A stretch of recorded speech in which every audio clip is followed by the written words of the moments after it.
Okay, just now we stopped at example 4. Now we look at, is there any other methods to do polymerization or building the long chain?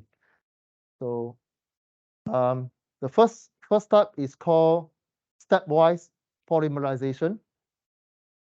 Stepwise polymerization. What does inside the stepwise polymerization, we use chemical to do reaction. Do reaction. And sometimes the process is called condensation polymerization, right? I won't ask you this one. Okay, I won't ask you. It's for your information. There are lots of ways to do polymerization. This is one of the ways you do stepwise. So you can see the breakdown of H and OH. They join together. They form a new one. Another one is network polymerization. Network polymerization also use chemical reaction, but they appeared more than 2 reaction sites. Usually this one happen in the thermoset plastic. Thermoset plastic. So you can see that this is happened in more than 2 reaction sites. They break the H, O, and H here, right, to form a new things. So if the network, then you form water in the reaction. So I'll show you one video on plastic processing, how plastic is being made. This session onwards means the 10.3 we'll talk about more on the mechanical process, how we make the plastics. So I'll show you the video.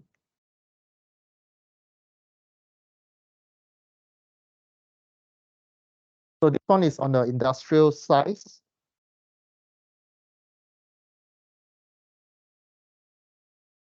So this is called pressing. So they pump the plastic here, then there's a mold here.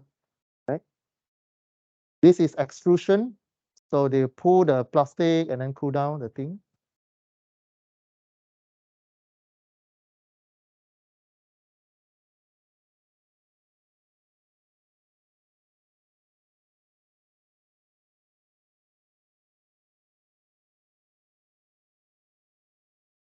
So this one I think you learned before.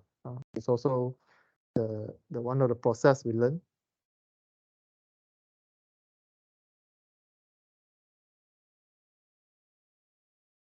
So injection means you press something inside the mold.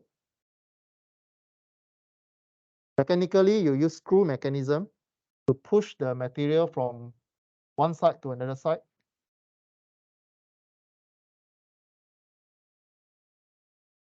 Then you cool down the material, it becomes solid.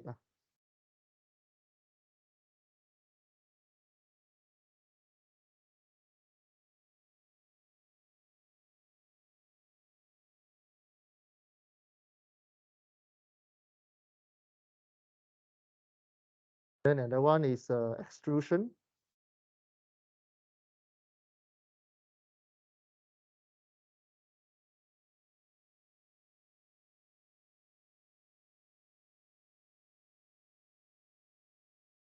This now injection, you inject into mold. This extrusion, still the same screw mechanism, but it's like somehow you extrude it, means there's a hole for it to eject out, and then you go through one process to cool down. Okay.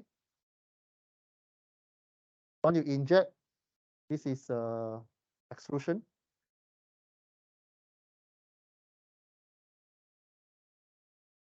Here, then you pull. Then this is a blow molding. Blow molding is like you're doing all this container, you blow in hole, then you will like blowing bubble balloon. In fact, the blow molding also used to generate plastic bags. So same, you see the same screw mechanism, then you go down and then you pull. So this one normally is your the drinks, the Coca-Cola, 7-Ups and all these bottles was made in this blow process. molding.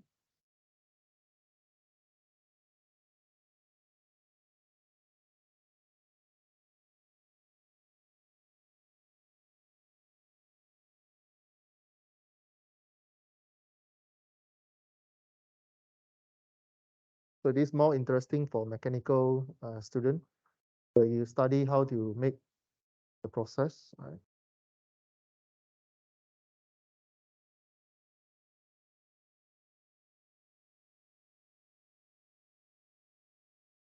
This is a wheel blow. Wheel blow. This one is for plastic lah.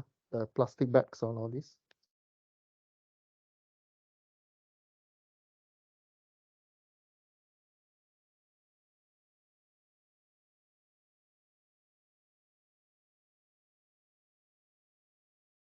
Once you go in, then there's a blowing mechanism to expand the thing. Then you cut off.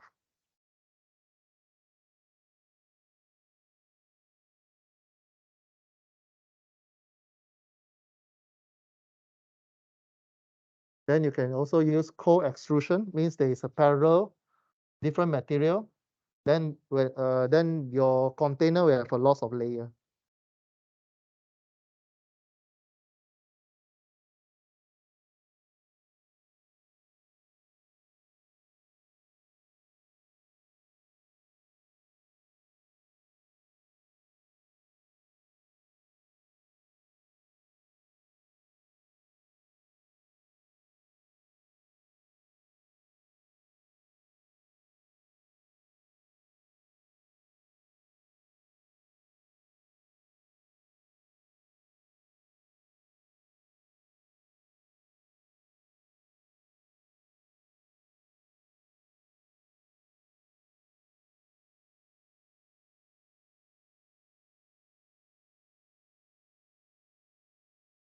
That one is producing plastic film. It's called blown film process.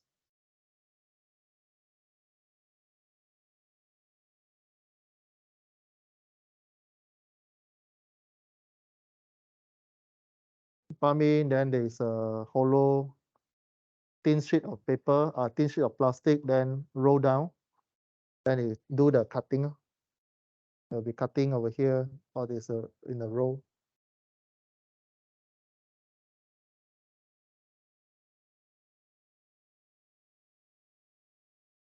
Okay. So all these are being shown in the video. So these are all the technical or textbooks diagram, right? So you can view for your information. So all these are explained in the video just now. We just explained in the two-dimensional way. Okay. Okay. Extrusion, blow, okay. Compression molding, compression molding. Okay. All this you read on the slides. Transfer molding, you transfer from one place to another place.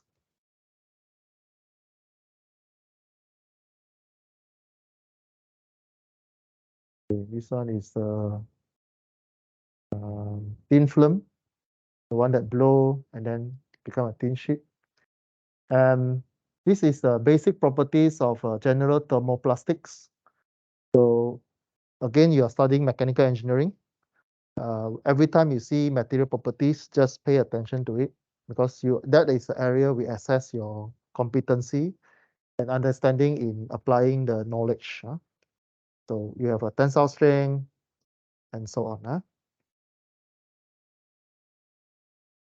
Okay, this one is start to introduce you still the same thermoplastics. You have a tensile strength and so on. Right? So there's a tensile curve and so on. Okay.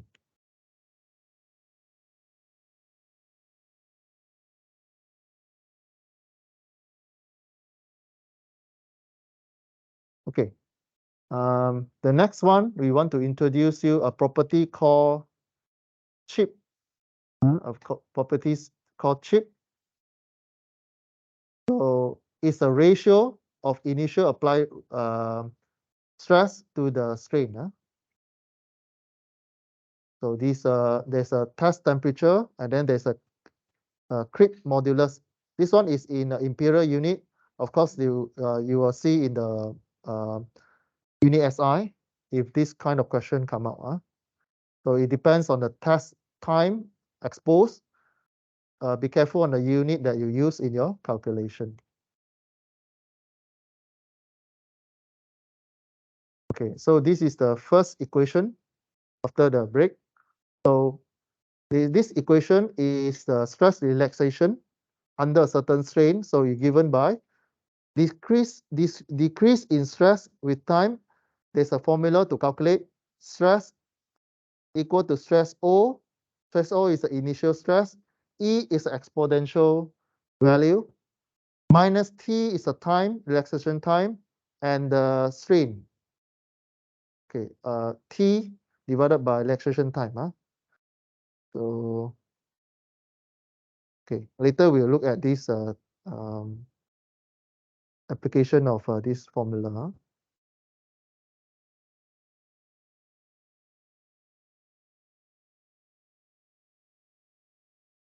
Then if you rewrite this equation, exponential, we will log, you do in the log time, then you link with the experiment data.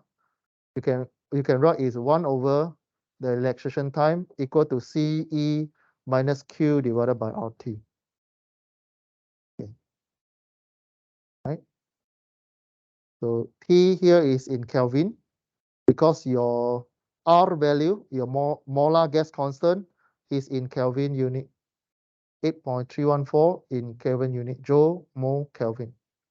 So your temperature will be in Kelvin. Q is the energy.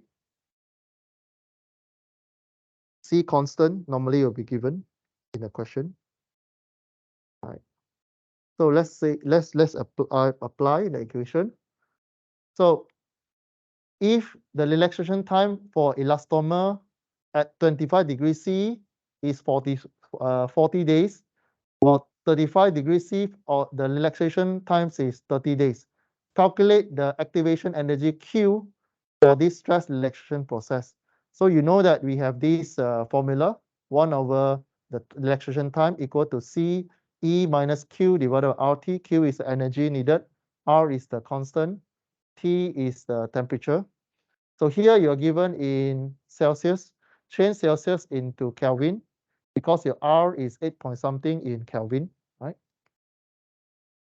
So your constant is 8.314 joule over mole per Kelvin. So you have this value. Activation energy you need to find. Exponential is a constant value. C is the constant rate of the temperature. All right. So and then you're given two cases. One is 40, one is 30 days. So you change the temperature. 25 degrees C is 298 Kelvin. 35 degrees C is 308 Kelvin. So the first one, for 40 days, the time here, relaxation time, you change to 40. Then C, you continue copy E minus Q R T 298. Okay, and then you have another second set of equation, 30. Then the T is 308. You have two equations. You can eliminate the constant C. Can eliminate, energy you need to find, right? Energy, okay. So you divide the equation. You divide the equation. You take dividing equation by 2. You get 30 over 40. C you cancel. Then you have exponential something, E. So this one divided by this one is minus. Right? Exponential, you divide means minus. So the top one minus the bottom one. So there's only one unknown. R is given. R is 8 point something. So there's only one unknown. So you press calculator, you're able to find the Q. Okay. Okay. So again, you can either use calculator, or in this case, I use ln. I ln two sides, I remove the exponential. I remove the e. Right? I ln it, then I solve using calculator. Yeah. Only you need to highlight is the how you remove the exponential, use ln. The answer for this example 5 is Q equal to 22 kilojoule. Kilojoule, there is a 10 power 3 in your answer. Okay, because your R is in single joule there. Okay, then we start to look at what are defects in polymer.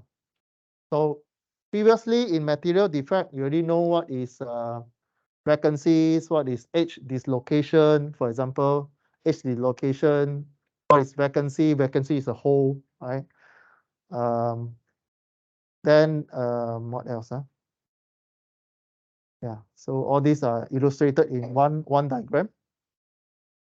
You have a screw dislocation in here, so something go up here. Then there's a loose change, means it will go out from the system. Non-crystalline means the patterns was broken. So you see there's like a wave shape here. So crystalline boundaries, there's a bridge, there's a branch here. So it means there is a additional growth here, branch, dangling chain, and so on. So this diagram explains almost everything about the defect. Okay, one more equation is for steady state diffusion. We use Fick's first law, J equal to PM delta P divided by delta X. PM is a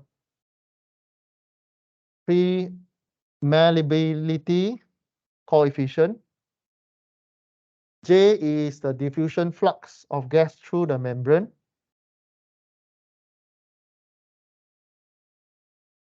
Diffusion means how you release the gas. Diffusion means if you want to release gas through the polymer membrane, you use this equation. J equal to PM delta P delta X. Delta P is the different pressure. X is the thickness. Delta X is the thickness. Okay, for small molecules, non-glassy polymer, the PM value, you can use PM equal to ds. What is ds? You take diffusion coefficient multiplied by solubility of the species. So you actually substitute this one, ds, inside here. Okay. So J equal to ds delta P divided by delta X.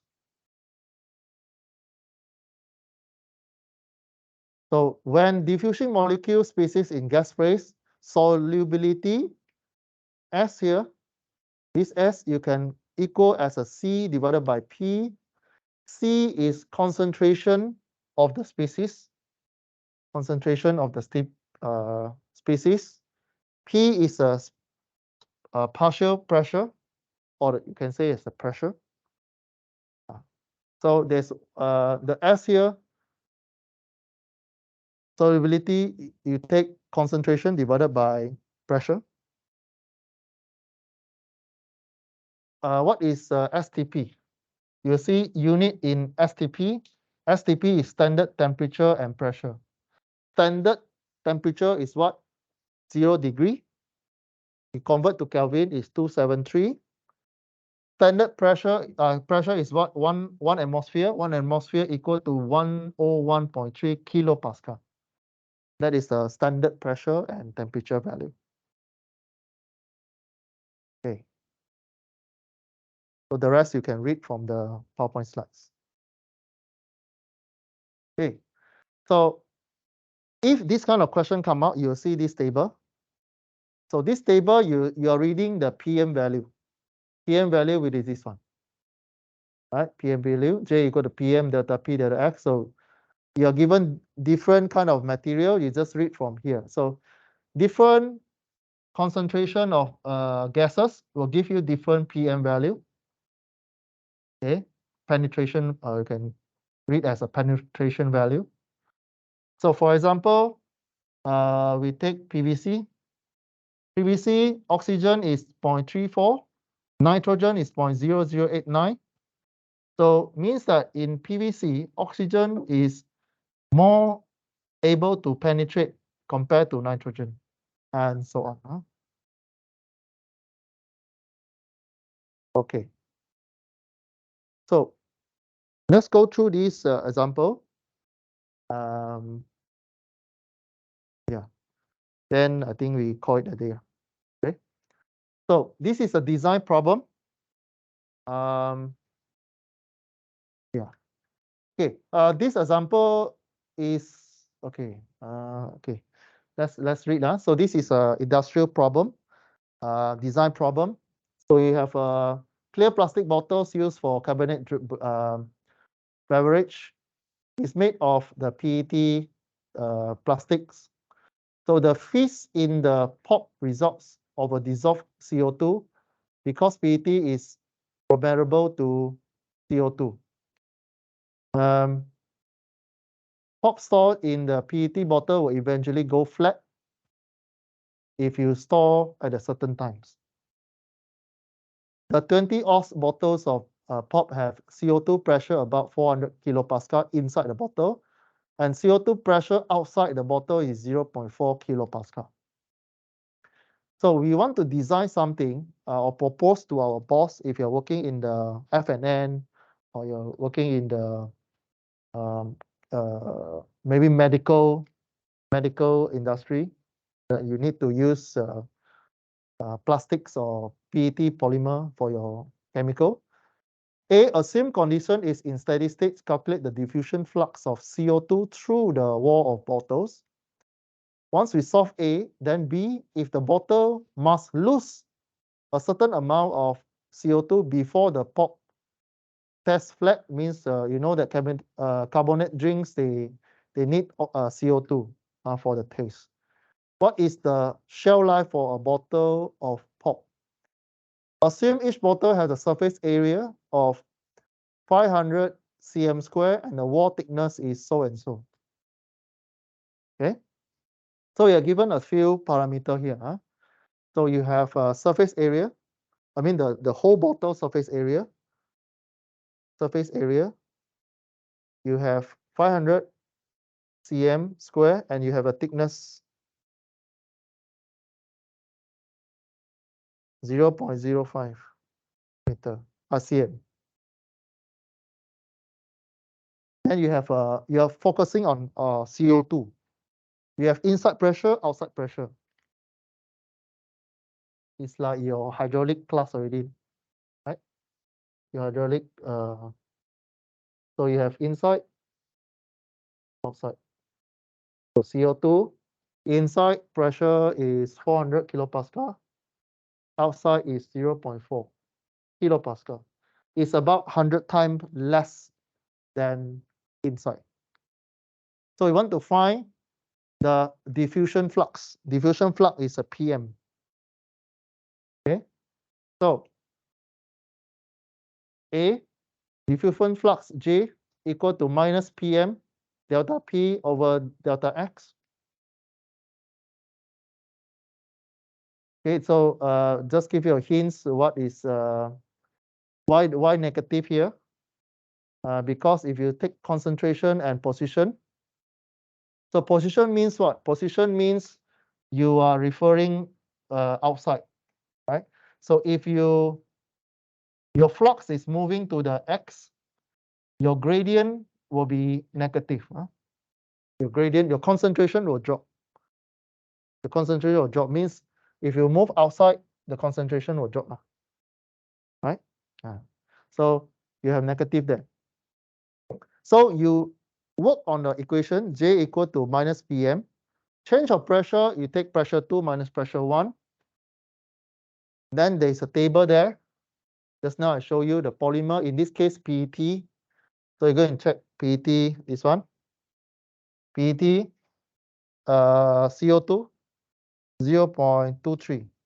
Your PM value from this table under PET, CO2 is 0.23 for PM value. PM value is 10 power negative 13. Okay, I'll give you the big table so that you can see. This one. So PET, CO2, 0.23 PM is 10 power negative 13. Sorry, 10 power negative 13. cm cube standard temperature pressure, cm over cm square, S dot PA.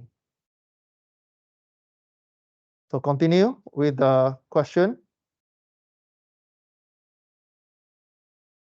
So you substitute all the value. PM you find from the table, 10 power negative 13, 0.23.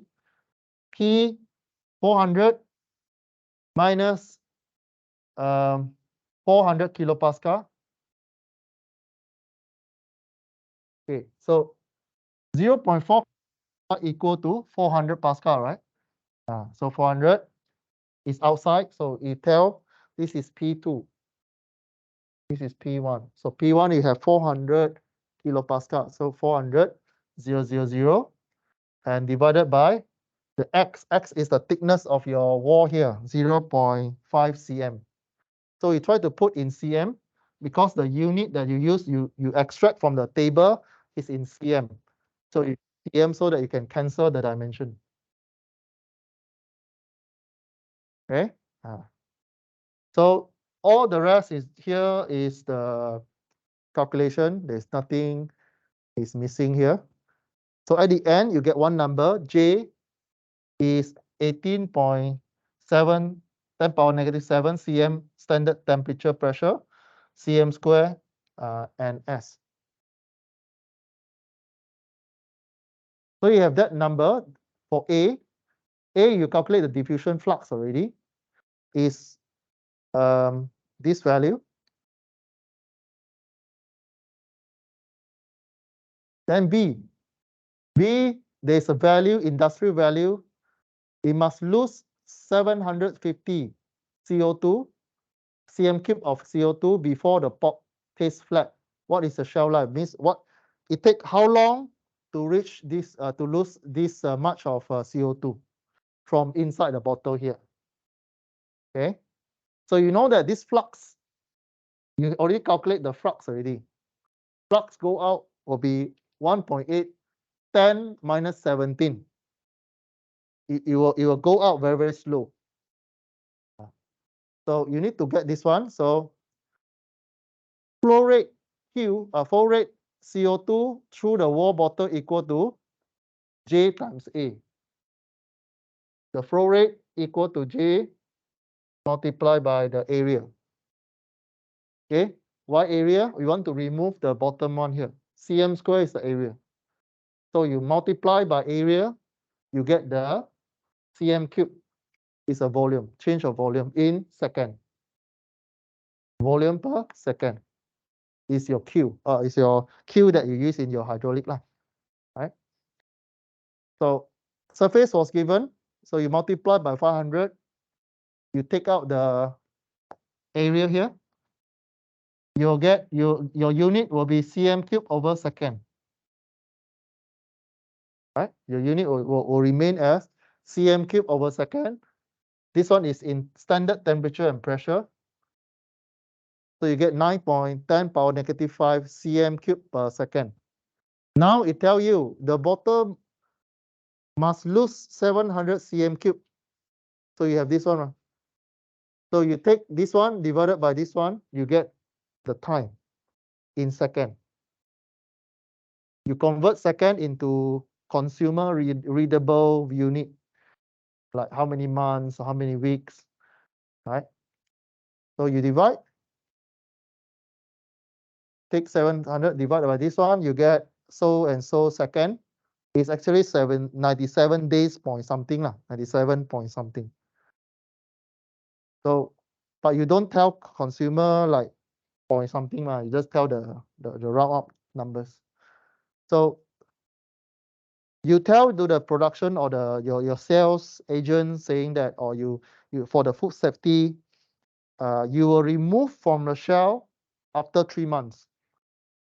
After you put on the shell there, after 3 months, you have to put from call back to the factory, and you have to call back. If not, then after 3 months, the taste will be flat. Means the consumer buy still have gas, but it tastes a bit different from the new bottles. Okay, so this is how you calculate from the J equation, and it's a design question. Okay, it's a design question. Just try to observe like how this question can modify if I chain it to other medium. Just now on this table have a loss of medium, right? You have oxygen, you have water, you have nitrogen, and loss of polymer here. So if we re-engineer the question, we change to maybe LDPE, and then I give you oxygen. You do it for medical cases. So how long it takes to diffuse the oxygen, maybe in your body, your body, brain, membrane thickness, and so on. How much it takes to transfer the oxygen out or oxygen in, and so on. Okay. Right. I think the rest is just you read lah. The rest is just the name of the plastic, what are their application, what are their main strength, and so on. Okay, all this you can read. I'm not going to read line by line. So this one is inside the slides. When we use PET, when we use the polyethylene, and so on. Okay, so these slides normally, if you give you a long essay assignment, but in your case, no. Your case is to solve analytical problems. So so this slides is just for your reading. Okay, just for your reading. In exam also, we won't ask you all these things because this one you can extract from textbook. So we're not going to ask you all this. Okay, with this we conclude polymer section. This chapter 10, you have 3 main components. It's a very big chapter. We clear polymer. We still have ceramic and composite material. So if this is week number 11, we try to clear ceramic and composite by next week. Then week 13 or we try to do one test in week 13 or week 14. Then you go Raya already. Okay. All right. Okay, here we stop for today. Or you can continue, or you guys can continue. I think we stop here.